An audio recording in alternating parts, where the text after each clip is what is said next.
president and founder of NDN, a think tank and advocacy organization, also former campaign advisor to President Clinton. And Mark Thiessen is a fellow at the American Enterprise Institute and a former speechwriter for President George W. Bush. So there you have it. I mean, he's been accused before we got onto the gun debate, of having an unfortunate tendency to impugn the motives of his opportunities, of his opponents. And, I mean, it's pretty clear that that is what happened there, as he is saying those who oppose his measures do so because they want to gin up fear or make money or generate TV ratings. Why can't it be, Mark, that they just don't see it eye to eye with him? Well, that's exactly what it is. I mean, we have a difference of opinion, and people come to their positions with honesty and with conviction. And Obama can't simply see that. And look, that's not the only time he's done that this week. On the debt limit, when he had his press conference on the debt limit, let me read you what he said. He said, "What's motivating and propelling the House Republicans is more than simply deficit reduction. They are suspicious about government's commitment to make sure that seniors have decent health care, and about whether government should make sure that kids in poverty are getting enough to eat." I mean, that's an outrageous statement to begin with. And on top of that, you know, that's not exactly a great way to forge bipartisan consensus. It's one thing to question your opponent's policies. It's quite another to question their motives. And so Barack Obama isn't interested in forging bipartisan consensus on guns. He's not interested in forging bipartisan consensus on the debt. He's interested in demonizing and dividing Republicans, and he's going to continue to do that in his second term. Why is he doing that, Simon? I think it's called politics, Megan. I mean, I think what we expect out of our president, and just like we expect out of the Republican Party, is for them to fight as hard as they can for the things that they believe in, and to make clear about what they believe the other side is doing too. And I listened to Rick Santorum at the Republican convention say that if Barack Obama is reelected, that it will be the end of the republic and tyranny will reign in America.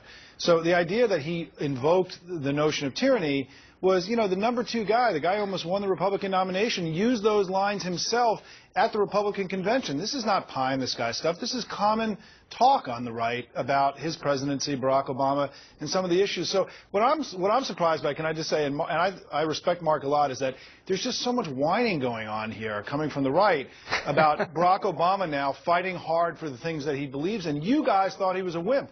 You guys didn't think that he was going to fight for the stuff that he cared about. And now that he's fighting, you're whining about it, and that's a sign of a losing political party. Go ahead, Mark. Yeah. I'm not whining about anything. What I'm pointing to is the fact that, unlike his immediate predecessors, Barack Obama is not at all interested in bipartisan compromise. I mean, compare him to his 2 immediate predecessors, George Bush and Bill Clinton. George Bush, the first thing he did when he came into office was reach across the aisle to Ted Kennedy to pass the No Child Left Behind Act. Your old boss, Bill Clinton, one of the first things he did was reach out to Republicans and work with them to pass the North American Free Trade Agreement over the objection of a majority of Democrats. Where are Barack Obama's bipartisan achievements like that? Where is the policy, the legislation he passed working with Republicans against Democrats? There's not a single issue which he staked a claim against his own party for the good of the country. His model is stimulus and Obamacare, where he maximizes his position and rams it through as best he can. And look, it's worked for him. He got both of those bills through, and he won re-election. And I see no sign whatsoever that he's going to become the post-partisan president in the second term that he promised to be in his first and never was. The question is, though, Simon, whether, and even putting aside the fact that he's fighting for what he wants, and that's what a president is supposed to do, it's the language and the impugning of the motives. You know, when he was running for office back in 2008, he said, "I am not going to be the guy who demonizes my opponents." Now, when you stand up there on an issue as controversial as gun control, in which you got all these top Democrats coming out and saying, "You don't have my vote on this, Mr. President. You cannot get this bill passed in the Senate." When you come out and say, the people who tell you my ideas are bad are people who are worried about their revenue or their ratings, or they're just trying to gin up fear, it makes people who really hold beliefs that don't have anything to do with those motives say, he doesn't know me, he doesn't speak to me, and he's not persuading me to listen to him with an open mind.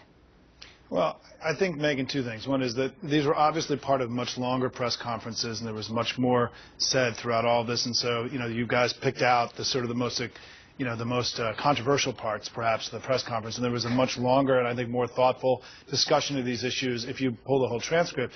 But the second thing I just want to address directly is this idea that he hasn't worked across party lines. I mean, this is one of the biggest falsehoods that is being promulgated by the Republicans right now. If you look at the health care bill, right, the individual mandate, that was an idea created by the Heritage Foundation and pushed by Mitt Romney that he then absorbed, right? On immigration, we listened to the Republicans in 2010. We spent significantly more money, $600 million more on border enforcement. It's had tremendous results, right? We cut a deal with the Republicans in 2011, cutting $1 trillion out of domestic spending. And so this there hasn't been work across the party line. It's just wrong. It's just that this is going to be a very contentious.